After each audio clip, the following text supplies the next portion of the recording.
very excited to finally get here. Obviously, been a long time coming, but to finally arrive and get into a game week preparation is awesome. We were actually allowed to have a little bit of a bonus day yesterday because of the NCAA rules. Class didn't start till today, so we got a little bit of time on the grass yesterday. Had a chance to continue to work our install for Nebraska.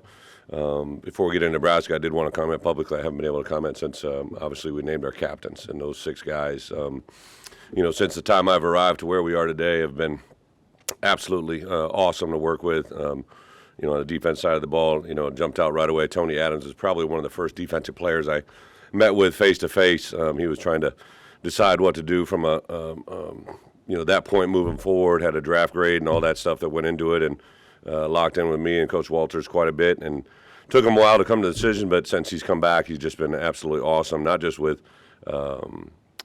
obviously his class and his own well-being, but he's been awesome with our underclassmen. Just a guy that's been buy-in. Him and Owen Carney both have truly been just really engaged with what we're doing schematically, but also engaged with what we're doing off the field and all types of leadership. I think those 2 guys have grown quite a bit since we've been here. And then obviously Jake Hansen was kind of a unique story in the fact that he declared to come out and then came back, and I still give a lot of credit to our administration, our compliance office, to get that waiver to come through and be eligible to play here in this home opener. Those 3 guys defensively, and then on the offensive side, been able to talk about Crane, obviously, with B1G, but media days. But Velo has been, a guy that impressive on film. I think will probably be one of the guys that takes the biggest jumps in his level of play in this fall camp to see where he's at. And then the 6th captain, by no means any less, Blake Hayes, has just been truly one of the true joys to be around since I've been here. He gets the game, obviously a foreign-born Australian guy, but he understands American football very, very well. He's even said some things to me schematically that I've never had a specialist say to me. He just gets the game and understands it at a high level. So to have those 6 guys kind of leading our charge as captains has been awesome. As far as the status for our players, I'm not going to put out an official depth chart since I know I made the comment, obviously, a couple weeks back. Only about half the league is going to put out a depth chart, and we're going to be in the half that does not at this point. Just going into this game, what we're able to do and how we're able to do it, I feel it's in our best interest to kind of stay in that neutral mode. So I will say that obviously there's guys that are going to start, right? Like the 6 captains I just named off are going to be guys that probably are going to be starters. Brandon Peters will be our QB1 for sure, coming under center that first snap and do a lot of good things hopefully with that group. But for the most part, injury-wise, the only guy that's officially ruled out for the game is Beeson. He won't be able to join us for this game, but he has accelerated his healing process to be with us, hopefully, if not in time for UTSA for that Virginia game. So he's kind of made a turn for the better. I'll give a lot of credit to our strength and conditioning as well as our athletic training room staff have done a really good job. It's been a tough fall camp, and the guys have stayed relatively healthy and put themselves in a good position to hopefully have their best week of preparation yet going into the opener. So a lot of other things going on, obviously, in the outside world within our conference and things like that. I really don't know anything. I've been to my nose down to the grindstone working on Nebraska preparation, but one thing I do know coming back into this league, the leadership that I'd experienced in this conference prior to me coming, and then especially since coming back, and the administration here on campus with Josh and his crew in the Big Ten Conference is second to none. So I'm just kind of waiting patiently to find out everything that will be coming in the next few days, few weeks, whatever it is, and continue to just tell me the rules, and I'll play by them. So that's kind of where we're at on all those issues. With that, I'll open it up for questions. How big of an impact will that Big Ten rule mean if you can't play? It's a forfeit. But how do you shape that? Tremendous, huge outfit. It's something I'm very conscious of. You might notice I'm a little nasally, right? I escaped some allergies, I thought, when I was back in Provincetown, Illinois, and I thought it was because I went to school somewhere else and outgrew them. But since coming back to Illinois, I've had my share of allergies flare back up. But, the first thing that pops in all of our players' minds is anytime anybody gets a little bit sick, we actually have only 3 players now in our entire program that won't have their second shot by Saturday. And of those 3 players, they're players that aren't in our 2 deep. So the majority, obviously everybody else in our program is good to go. The 3 players that aren't vaccinated, they'll actually do all meetings, and anything in the building is done remote. So they would, our players and coaches will be connected through Zoom to them. But other than that, we're just kind of going through our business as university protocol and making it happen from there. Bret, It's all right. I'll let you go. in-state recruiting was a focus for you. Did you expect it to go this well? I know you can only speak in generalities, but what do you think has been successful with your guys? You know, I give a lot of credit to the first conversations I had with Josh and Warren after I took this job was to, capture the state, and they had the idea to contact a half a dozen coaches right the very first day when I'm standing in the hotel room in New Jersey. Reached out to several coaches, and it hasn't changed since that point, right? Like one of the true benefits to taking this job that I had no idea would be such a huge positive. I mean, I knew it from the state and everything that goes into it, but knowing the land, just the landscape of Illinois, knowing what Chicago means, what Central Illinois means, what Western Illinois, Southern Illinois, Eastern Illinois. So I remember early in those phone calls when I was talking to some downstate coaches, I talked about the balance of recruiting downstate versus Chicago, and then when I'm talking to Chicago area coaches about recruiting downstate, because it is two kind of separate entities. We have 3 main recruiters up in the Chicagoland area, and then my other 7 coaches take care of the rest of the state, and there's been an added importance on taking care of their specific area. But if a kid's an in-state player, whether he be from Chicagoland or anywhere else, it's a team effort with our staff, right? Like geographically, when we go into Jersey, Coach Boo takes Jersey, right? But when we're recruiting a tight end, it's a Coach Boo and a tight ends coach. But when you're in Illinois, it's kind of all of us.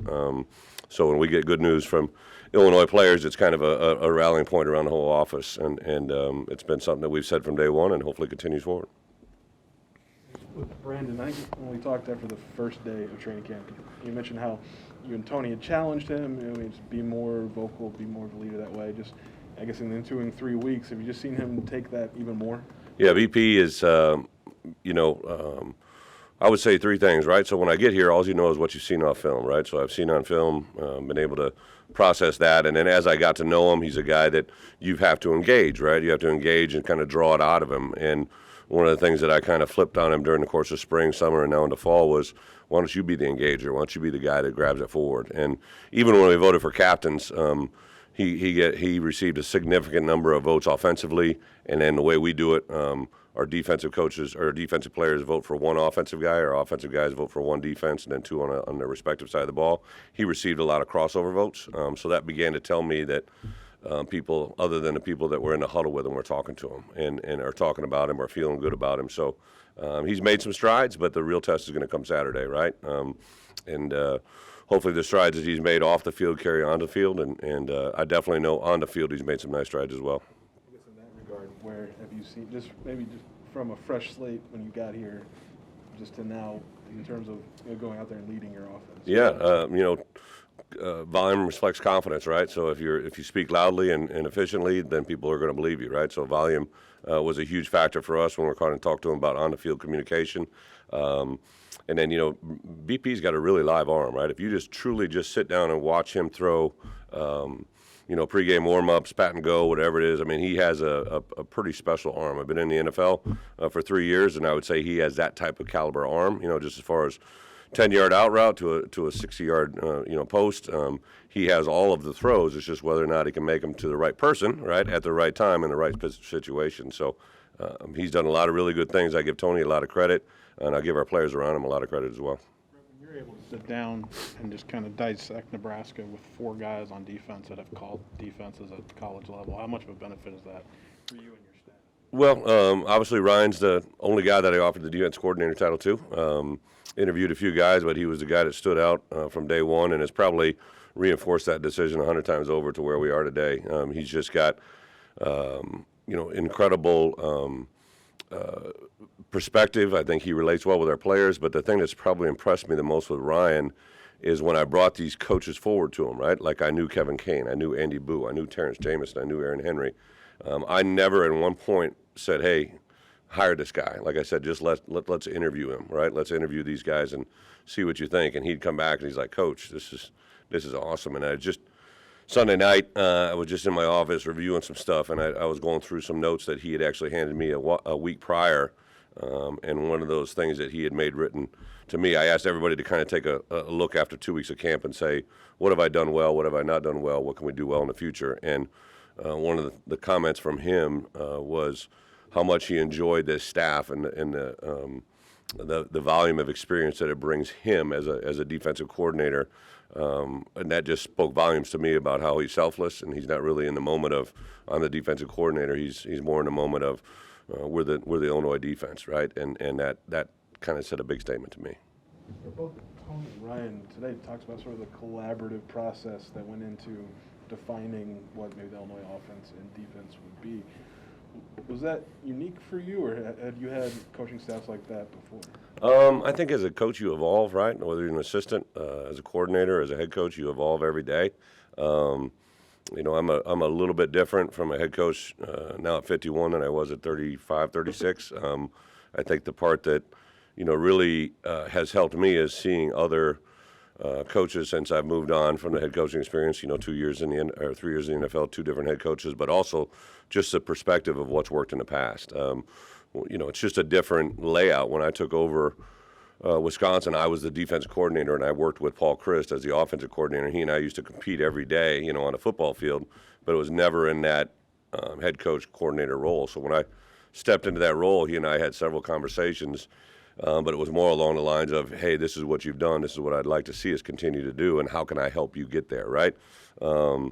And then I transitioned when Paul took the head job at Pitt to Matt Canada, who's now the head offensive coordinator for the Pittsburgh Steelers, right? So we had success that year, won another Big Ten championship. And then at Arkansas, I had two coordinators there, right? So I have constantly evolved in offensive football and then also defensively, just I think learning from past mistakes and listening to others. So I appreciate what both of them have said. I've said from day one I didn't want to just have somebody come in and throw down a manual or a playbook and say this is what we're running. I want to run this together, and that's what we tried to do. Coach Walters mentioned that the defense that he's been able to put together is something that he's never done before, and like previous films, help. How much fun was it for you guys to be able to put this defense together from scratch and kind of slot guys in different places? It has been a lot of fun. I'm not gonna, from December 19th when I, came here or when I took the job until where we are today, it's been a constant evolution, right? Just the way things were laid out because of COVID. I wasn't able to go out and recruit, but I was able to stay here on campus, and I literally would just bring in a different coach every day. And first came TP, then Bart, and then I switched to the defensive side and I hired Ryan. And as you staggered all of those hires, it seemed like we were probably hiring 50 people, but I just wanted to give every guy a chance to get named, and it kind of came to a summation. I believe it was 2 weeks ago Friday. I believe it was about 11:30, 11:45 at night, and I came out of my office and I was going to walk down to Pat's office, and I just heard this music coming from the defensive staff room, and I came around the corner, and they had some beats going in there, and it was just like there was like 8 people in this little defensive staff room, and they're just like high energy. Everybody's filling out. They're filling out a prep for tomorrow's practice, and I'm like saying to myself, like, how many people can do that at 11:45 at the end of 2.5 weeks of camp? I think we got something here, and I think our players feel it. There's a natural camaraderie that happens. We did a routine run tackle drill, which was a pass from a quarterback to a receiver. A receiver then had to run a gauntlet, and he got a two-way tackle. So we were demonstrating that, and I had Tony Peterson throw the ball to Gio, and then Gio ran the play, and then he got 2 close angle tackles, one from Coach Kane and another one from Ryan Walters, and the whole place went like I was just doing a routine play, right, kind of demonstrated, and our players just went crazy. And then I showed that in film the next day, and I let the players critique it, which was pure pandemonium. Now, it's not just all funs and giggles, but that part really kind of summed it up for me. What have you seen on the film about the Nebraska offense that might present some challenges? Yeah, obviously Martinez is a very gifted player, very creative. Going back over the last couple of years, he's a player that's been recognized now as a captain. He's only 3-time captain in Nebraska history. Think about that. Regardless of their record, their history, the last 3 years, he's been a guy that's been a mainstay for them. So obviously he has the eyes and ears not only of his players but his coaches. I think offensively they have some big bodies up front that although they may not have a lot of career starts, they've got good experience. They're long, they're athletic. Whoever comes, I think running back is the unknown commodity, right? They have a lot of different options that are in there. Tight end, a couple proven players. I think the biggest thing we're going to have the challenge of obviously early games is to make sure that we're playing well, and then obviously we got to match their offensive play. And on the flip side of the ball, defensively, just have a lot of respect for several of their players. Played a lot of football. JoJo Doman, who's one of their premier players, his dad and I have known each other since I've been 22 years old, right? So I've known JoJo since he's been a small young man. So there's a lot of ties to that defense side of the ball. Chenander, who is their defense coordinator, played at Iowa when I was there. So there's all kinds of ties to that moment, but I'm excited for the opportunity. Coach Walters, the same thing, that how important is it that you get off to a fast start in this game on both sides of the ball, just from a confidence standpoint? Well, it's always important to start fast, play from ahead, sort of. But I would say this, right? Like, one of the things I appreciated about our captains when I announced them, I let them kind of say a few words to the team, and two of them made reference to, listen, this has all been great, right? Camp has been good. Everybody likes each other, a lot of good things. But at some point, adversity is going to slap us in the face, right? And when that happens, that's when big people have to step up. And don't know who it's going to be, when it's going to be, or how it's going to come about. But we have to have someone step up when adversity strikes, and that's going to be important. Brett, how are you playing this game with your players? Because it's a spotlight game, the only game in the nation. It's your debut. Nebraska's got its whatever. Is it? How do you frame it with your players? Yeah, it's an interesting perspective because one of my big mantras is 1-0, right? To take care of every game just one day at a time, and then you work your way to the next opportunity. I think that our players have bought into that. They obviously have been focused on Nebraska since clear back to December and January, but even going through the spring, going through early fall camp, I was very clear to them, before we can learn how to beat Nebraska, we have to play Illinois football and what that means. And our results of Saturday are going to be hopefully a direct reflection of how well Illinois football plays Illinois football. And that allows us then to go into UTSA the next week, regardless of what happens in week one, and have a chance to be successful. It allows us, to go on the road at Virginia in our first road game, right, a non-conference game that, is going to allow us to focus on just playing Illinois football at Virginia. So I get the question, but we're not a red letter game team, right? Like, there isn't anything that we overemphasize. We got to beat this team over this team. We've had 12 given opportunities, and how we respond to those 12 will define our success. It's not the first season opener for you, or not your first time debuting as a head coach, but what are the emotions you carry into it? I'm sure they'll be different on Saturday, but it's just more of the anticipation, the excitement. Saturday we were 1 week out, but then Sunday was really our first day of game week preparation. Today is a day off for our players, but it's been fun to just kind of engage with our coaches. Just talked to OC. He wants to come over and watch some film with me at 8 o'clock, right? So it's just like any other day for me. And then we'll go through Tuesday, Wednesday, Thursday preparation. There are some logistical things that, from an NCAA standpoint, you're allowed to 20 hours a week. So I've structured those probably a little bit different than what they've done in the past. In the past, they came over in the morning and then came back over in the afternoon. We do it all in the morning. On Fridays, they used to work out in the morning. We're going to work out in the afternoon. So there's some things that, I realize changes for them. So we've been kind of slowly building that through. But as a head coach, I got to be ahead, right? Like, the reason we practiced those night games was because we're going to play UTSA and Maryland and some games at night that we have to be prepared for. So I just constantly got to be ahead of the curve. A lot of sense, but this bond you talk about, coaches to players, players to players, is there a balance between not forcing that to try to create it versus letting it happen organically? Yeah, I do think that you can't force anything on today's youth, right? Like, they're going to come about it. They're going to be naturally guarded. I think young men today, a lot in our society, are people that have been told one thing, a lot of times something else happens. So just like when I stood in front of them that first day, they didn't know me from Adam. All I said is, here I am. Let's get to know each other. And I would say, there's been moments of high stress, but also been moments of a lot of levity and a lot of fun. I think that's just building and growing in a relationship. But I know this, walking off that field on Saturday, we'll know a lot about who we are by the actions of our four quarters and how we react to moments of adversity as well as success. Would you like playing a Big Ten game to start out the season? Would you rather play a lower level team? Ideally, how would you script that? Yeah, so my mind's a little jacked up, right? Like, I never think of somebody as a lower level, but I appreciate the question. I think the part that makes me have resolve is Nebraska is a B1G opponent from the West, right? So they're a divisional opponent. That's a big deal, right? So we've talked since last spring. I gave them comparison values of, the two teams that have won the 5 last Big Ten West titles have been very successful at home in conference games. So they knew that right away. It was actually one of the first things they mentioned when we talked about team goals. But I would also, add that the importance of the Nebraska game isn't any less significant than the last game against Northwestern, right? Like that's scheduled on our schedule. They're all important, and if we begin to favor one over the other, we'll kind of get out of balance in a certain way. I would say this was going to be a game in Ireland, right? Which sounds awesome, and there's an opportunity to possibly do that in the future. But to open up in Memorial Stadium at 12 o'clock, first game of college football.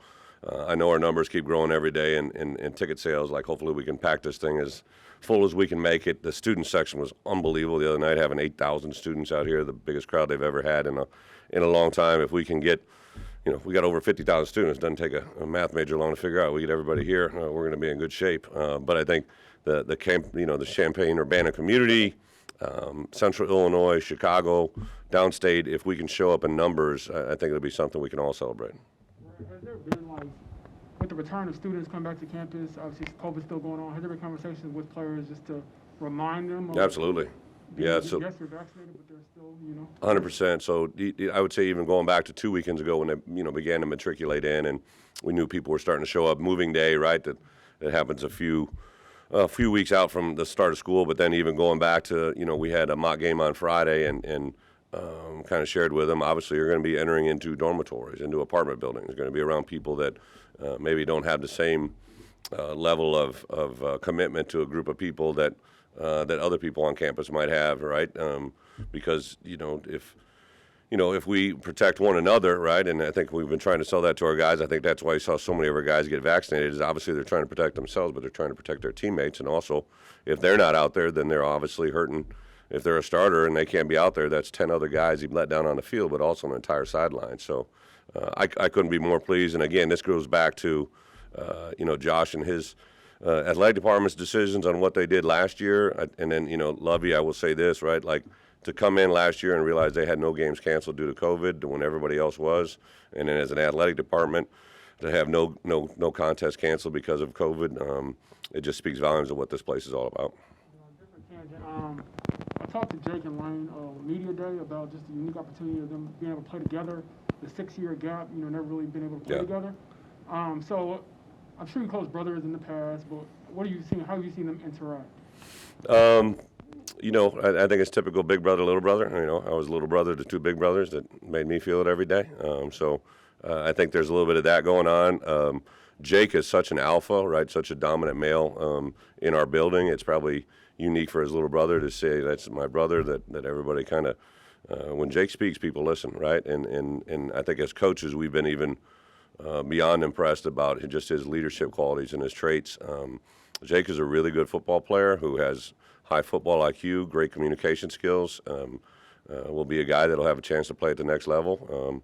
And because of that, when you're an incoming non-scholarship snapper, all right, that happens to be his brother, it's a hard road to walk. But I try to say something to Lane every day, but believe me, Lane doesn't need any pick-me-up. I mean, he can carry his weight pretty good.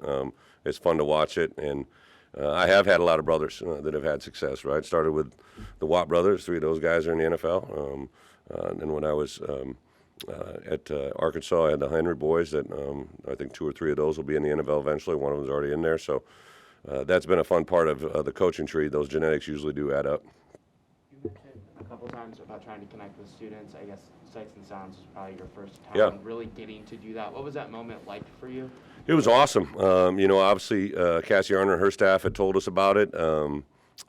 Made the suggestion that that I'd bring some of our student athletes, and I knew I was going to be voting on captain, so I knew it was going to be their first chance to be out there. And we didn't have time for everybody to talk, so basically Tony Adams and Blake were the designated 2 guys to speak, and they rocked it. All of them kind of introduced themselves, but it gave me an insight into our student body in a big way, but also the connection immediately with our players to the students, right? I mean, it's genuine, it's real. They're going to share a degree, right? They're going to share going to class, and then just to see the energy in that crowd, I think they kind of had the same moment I did. Like, it had been at least a year since they had seen a stadium like that. I mean, that whole bottom level, 8,000 people were there.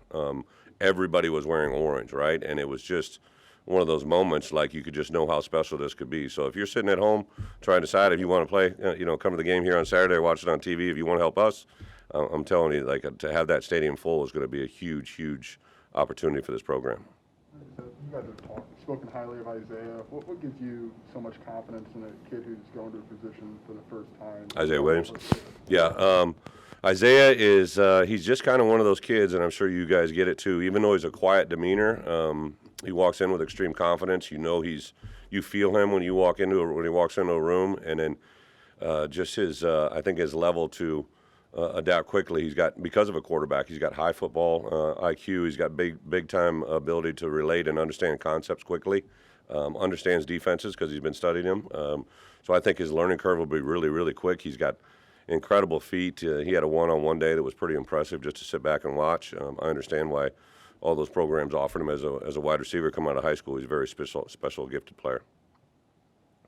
All good. Thank you, guys. Thank you. Appreciate it.